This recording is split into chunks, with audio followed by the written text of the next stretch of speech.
শেখ হাসিনা এবং আওয়ামী লীগ নেতারা পালিয়ে গিয়েও উস্কানিমূলক কথা বলছেন।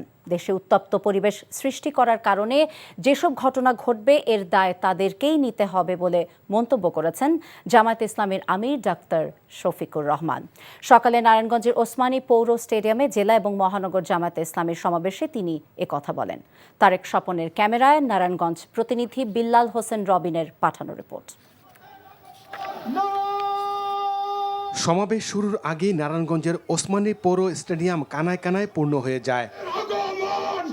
দুই যুগ পর সমাবেশ অনুষ্ঠিত হয় জামায়াত ইসলামী নেতা কর্মীদের মধ্যে উৎসব বিরাজ করে। সমাবেশে উপস্থিত হয়ে জামায়াতের আমির ডাক্তার শফিকুর রহমান বলেন, পালিয়ে গিয়েও স্বৈরাচার শেখ হাসিনা উস্কানিমূলক কথা বলছেন। দেশে উত্তপ্ত পরিবেশ সৃষ্টি করার কারণে যেসব ঘটনা ঘটবে এর দায় তাদেরকেই নিতে হবে। তারা পালিয়ে গিয়েও দেশকে অস্থির করার জন্য মাঝে মধ্যেই উস্কানিমূলক কর্মকাণ্ড করে থাকেন।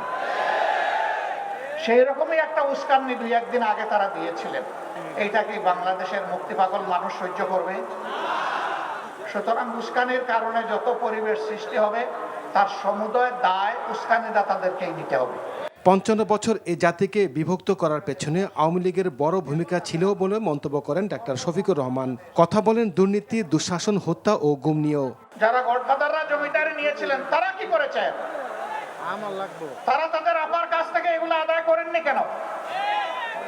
কারণ তাদের ধান্দাবাজি ছিল জমিদারি টিকিয়ে রাখা, মানুষের উপর সন্ত্রাস করা এবং চাঁদাবাজি, লুণ্ঠন, দখলদারি চালিয়ে যাওয়া। এই সমস্ত আবর্জনা সমাজ থেকে দূর করতে হবে ইনশাআল্লাহ। যে ভুল করা যাবে না, অনেক ভুল এই জাতি করে ফেলেছে, আর তোমাদেরকে ভুল করতে দেওয়া হবে না। শেখ হাসিনা ও আওয়ামী লীগের নেতাকর্মীরা যত টাকা চুরি করে বিদেশে পাচার করেছে তা ফিরিয়ে এনে জনকল্যাণে ব্যয় করার দাবি জানান ডাক্তার শফিকুর রহমান। নারায়ণগঞ্জ মহানগর জামায়াতের আমির মোহাম্মদ আব্দুল জব্বারের সভাপতিত্বে সমাবেশে দলের কেন্দ্রীয় নেতারা উপস্থিত ছিলেন। NTV news desk.